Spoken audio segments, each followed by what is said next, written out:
This is classic ASMR, and it's my first attempt at an ASMR video. I hope you like it, and because I'm involved in the arts and theatre and stuff like that, I thought I'd try a couple of whispered reading videos, and particularly this guy here. This is Songs of Innocence and Experience by William Blake. He's a great guy, a real madman in some sort of ways, as you're going to find out.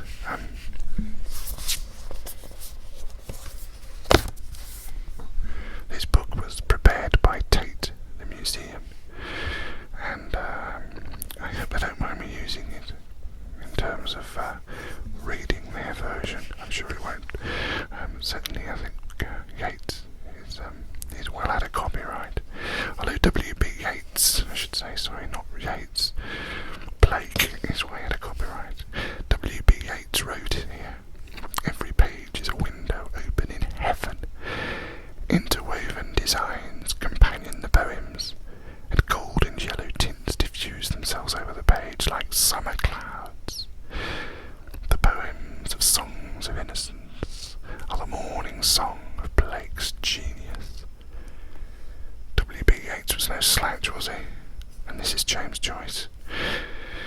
Blake sang of the ideal world, of the truth, of the intellect, of the divinity of the imagination.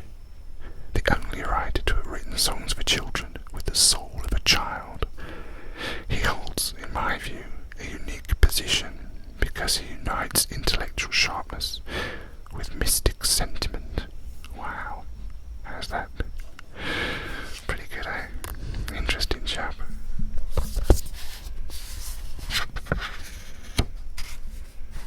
I thought we'd just read from it and see how it goes. And if you find it relaxing or you think I should do more, please do let me know, because as I say, it's the first time I've done anything like this, and hence the slightly mucky computer keyboard there.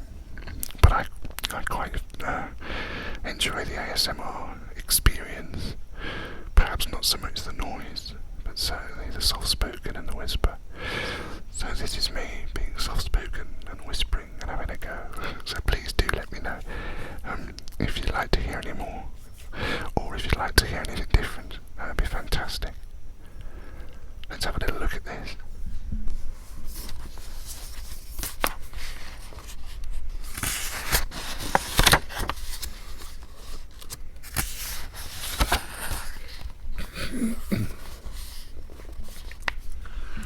William Blake, Songs of Innocence and Experience. Introduction by Richard Holmes, and it's Tate Publishing. Sorry, we just had a ping in the background. I'll turn my email off.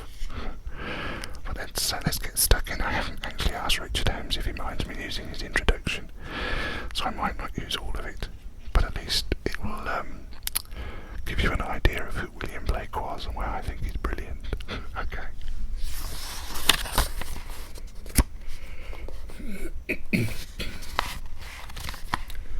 I've also got a bit of a cold, which is not perhaps the best time to start an ASMR video. Anyway, here we go. Introduction. So, William Blake was born in Soho, London in 1757, and at the age of 8 saw a tree filled with angels on Peckham Rye, their bright wings bespangling every bough like stars. His visionary gifts as a painter, engraver and poet never left him, and when he died in a 2-room garret in Fountain Court on the Strand in 1827, he was singing. Brilliant. Brilliant. Brilliant. His poetic powers are most fully demonstrated in his Songs of Innocence and of Experience, published in 1794, and now the most justly famous of all his works, although less than 30 copies are known to have been sold in his lifetime. Shouldn't that be fewer than 30 copies? Perhaps I'm being a bit pedantic. Anyway, Wordsworth thought William Blake was insane. Coleridge, who visited him in Fountain Court, thought he was a genius, and the world has remained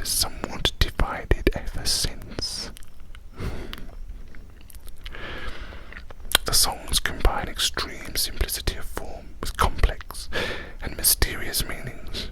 To begin to understand them, it's helpful to know something of the enigmatic man who described himself as author and printer W. Blake on their title page. Blake's father was a hosier, and all his life Blake supported himself as a small, independent craftsman, printer and illustrator. He was apprenticed to an engraver in Covent Garden, began exhibiting paintings at the Royal Academy when he was 23, and 2 years later he married Catherine Boucher,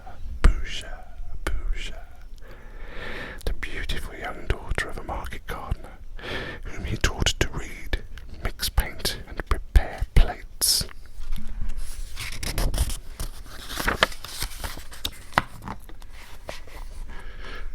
A small, undulating figure seems to haunt many of his drawings. The marriage was childless, a significant fact since the songs were addressed to children, but the marriage was very happy, and despite periods of poverty and depression, the household attracted many friends and later disciples, including the painter Samuel Palmer.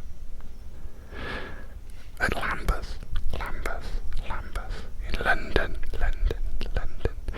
where many of the songs were composed, Blake was once discovered in his little back garden, sitting naked in the sun under a tree with Catherine, reading Paradise Lost. He called to his friend, "Come in, it's only Adam and Eve, you know." Another friend of later days, Frederick Tatham, described his visionary approach to life as something quite different from hallucinations or madness. He emphasized Blake's witty originality and strong visual and dramatic sense, and in a revealing phrase he called it Blake's peopled thoughts.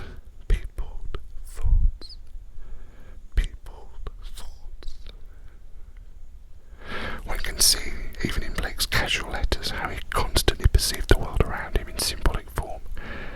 Commiserating with his friend William Haley on the death of Haley's son, Blake wrote, "May you continue to be more and more persuaded that every mortal loss is an immortal gain.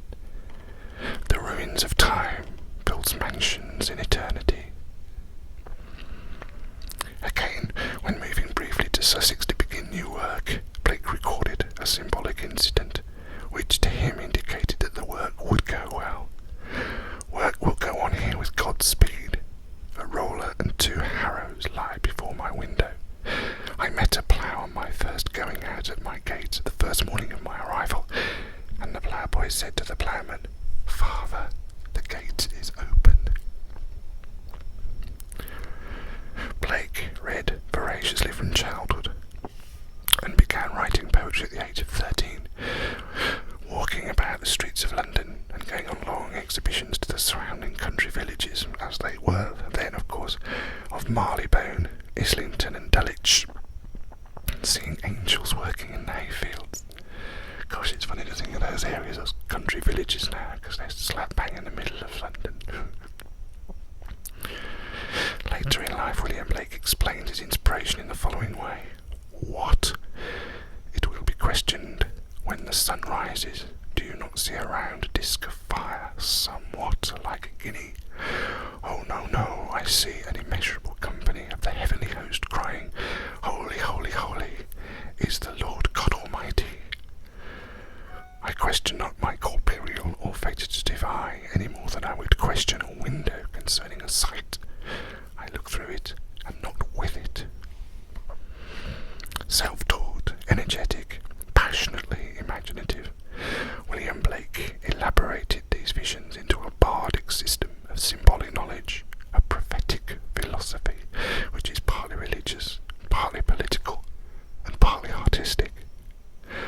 Influenced by the millennial hopes of the French Revolution and the Christian mysticism of Swinburne and Jacob Boehme, Blake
I shall say good night, adieu.